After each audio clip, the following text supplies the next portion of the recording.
Good morning, sunshine. So you know how we talked about the Myers-Briggs test in a recent live stream? Well, we're going to talk about it a little more today. And we're going to kind of dig into how knowing your result can actually help improve your life. Plus, I'm going to touch on a very interesting poll that I did in the SPAN group, which has more than 12,000 members, and which offered some really clear insight into the type of people who might find themselves attracted to narcissists more than anyone else. So, let's catch a shine buzz. When it comes to creating the life that you want, one of the most powerful things you can do is actually to look inside of yourself, to figure out your strengths and your weaknesses and the things that you love and the things that maybe you don't love.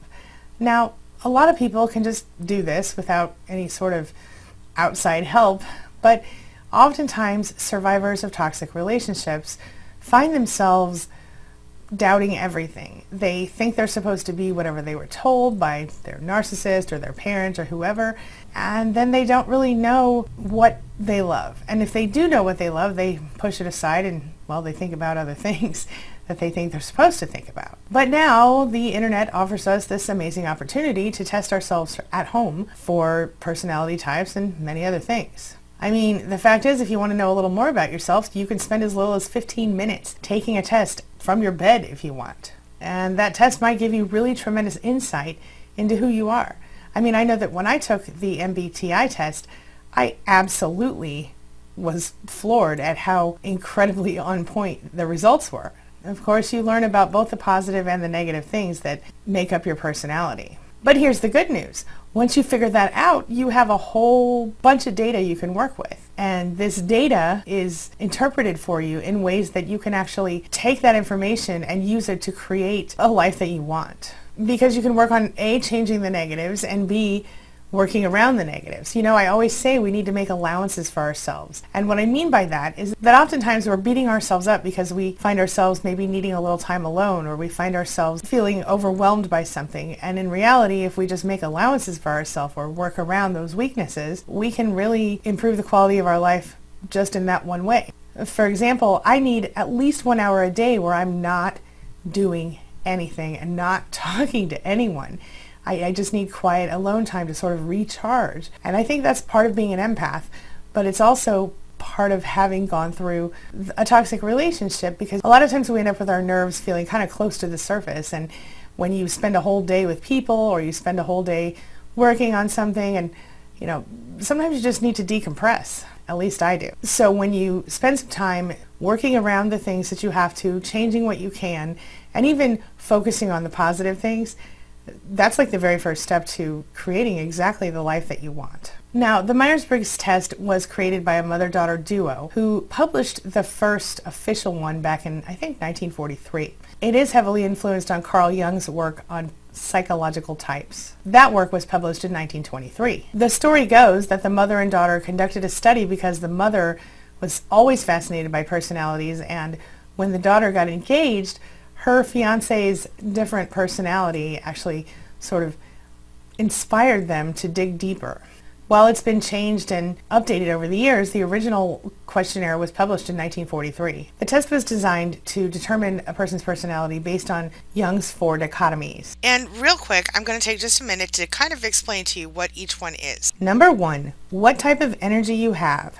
So this is, are you an introvert or are you an extrovert? And while you might have components of both, you generally, most people will tend to lean toward one side or the other. For example, while I test as an extrovert, I'm only 52% extrovert, so I'm still 48% introvert.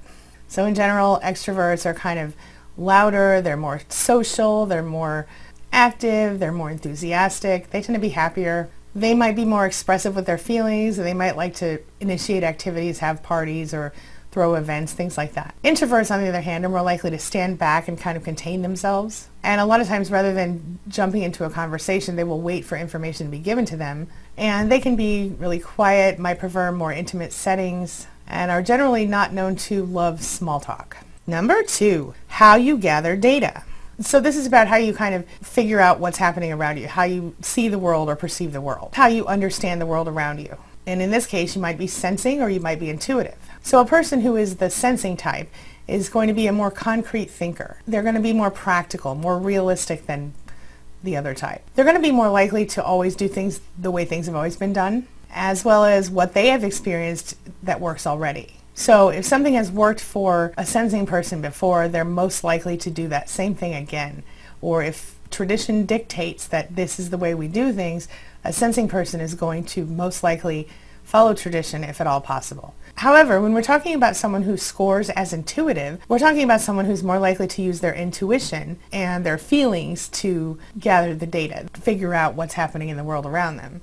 They're going to base what they do and how they feel about things on how it makes them feel or how their intuition speaks to them. They're going to go with their gut. These intuitive types are also more likely to be creative and to be able to use their imagination, and they might have an easier time understanding or at least enjoying abstract thoughts or envisioning things in an abstract way. So people who score as intuitive in this category tend to be more likely to come up with original creative stuff and ideas that other people might not think about.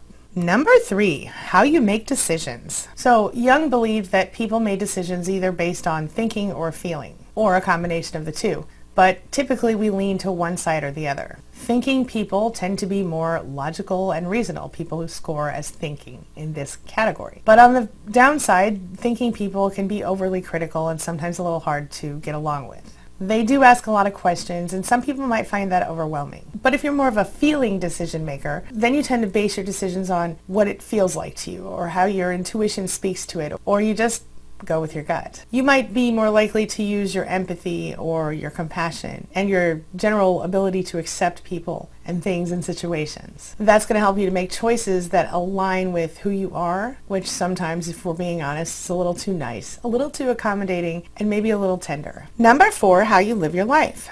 So in this case, we're talking about, are you judging or are you perceiving? Now this is something I had to learn about because I didn't fully understand what it meant to be the judging type. To me, that sounded like someone who was judgmental. But in reality, if you are a judging person and you test as judging in this category, what it really means is that you love schedules. You're very methodical. You like systems. You like things to be the way they're supposed to be. You put everything in its place. You like to get started early. And if given the option, you will choose whatever it is that allows you to plan as opposed to something spontaneous. Now, if you score perceiving in this category, you're a little different. You're the sort of person who colors outside the lines and who doesn't love a deadline so much. I mean, you might need a deadline to get anything done, but you're not really big on structure. And if you're anything like me, because I'm one of those P people, yeah, I'm a perceiving person, you probably need someone in your life or your business who is the other way, the thinking person. I have one of those in my business, and she's also my best friend, and I don't know what I'd do without her because I would never stay on track if I didn't have this person. But once you understand these 4 dichotomies, then you understand a little better how the test works, or at least how it works to determine your personality, but then you're still like, why should I take this test? A lot of times the test is used in education and HR departments, different career type counselors, also professional development, and even life coaching. But the part that I like about it is that you can use it yourself at home to sort of help you kind of plan out your life, figure out your life path. What do you want to do from here? The thing is, the test gives you insight into stuff about your personality that you might not otherwise be aware of. You're going to have a lot of aha moments if you haven't already taken the test when you read the results. I know you probably think this is silly because you are you after all, so you should probably know all the things about yourself. But the fact is, especially when we've gone through a toxic relationship, we don't always know all the things about ourselves. Now, I'm not going to go through all the personality types in this video, but I did in this video, so make sure you take a look at that when you get a chance. Taking this personality test can be really good for you as you go toward creating the life that you want. So please, if you haven't already done it, take a few minutes, go to 16personalities.com and take the test. I would love to know your score in the comments below. If you want to let me know your 4 letters, that would be great. Now, before I go, I want to do a couple things. Number 1, I want to show you the results of this poll. It is outrageous what I found. I mean, you might have already known this, but I was surprised. Take a look. So I posted this poll yesterday at 3:27 p.m. and I asked, which personality type are you when you take the test at 16personalities.com? I posted this in the SPAN group, which has more than 12,000 people in the group. All right, and they are all survivors of narcissistic abuse. Here's where it's interesting. As you can see, of the people who took the test, 83 were INFJ. 47 were INFP. 14, including myself, were ENFP. 13 ENFJ, and it goes on from there. We have ISFP, we have ISFJ. As you can see, the numbers changing, getting smaller, getting smaller. Then we get down to INTJ. We have 3. We have only 2 ENTJs, only 2 ISTPs. We have one of each for INTP, ENTP, and ESTP. And then we get to ESTJ. And ESTJ, we have no ESTJs in this group. I found that very interesting. If you'd like me to make a video about the connection between the INFJ and the narcissist, let me know in the comments. And if you're interested in knowing more about how narcissists are represented in the 16 personalities scale, stay tuned because on Saturday I'll release a special video covering exactly that. Can you believe that? It's shocking. Now it's time for some homework. Grab your pen, grab your paper, and get ready because it's time to read the cards. As usual on Shine Buzz, we're going to start today with our Dialectical Behavior Therapy Skills deck, which is linked in the description below if you're interested. But you don't need to buy one because I'll be sharing every card with you over the next several weeks. And today we are doing a mindfulness skill, and it says, focus on a single minute. Using a watch, sit quietly with your eyes closed, and without counting, do your best to estimate when you think 1 minute has passed. Then open your eyes and check. How accurate were you? If you were early or late, consider how you normally perceive time and how that affects your life. Very interesting. I want you to make sure that you do this tonight for homework. And now let's grab your Super Attractor affirmation for today. This is the Super Attractor deck by Gabrielle Bernstein. And it is also linked in the description below. But again, you don't need to buy it because I will share all the cards with you over the next several weeks. And today's affirmation reads, write this down because I want you to think about this throughout today. It reads, when I'm connected to spirit, I feel a sense of certainty, magnitude, and ease that I've never known before. That's a good one. When I'm connected to spirit, I feel a sense of certainty, magnitude, and ease that I've never known before.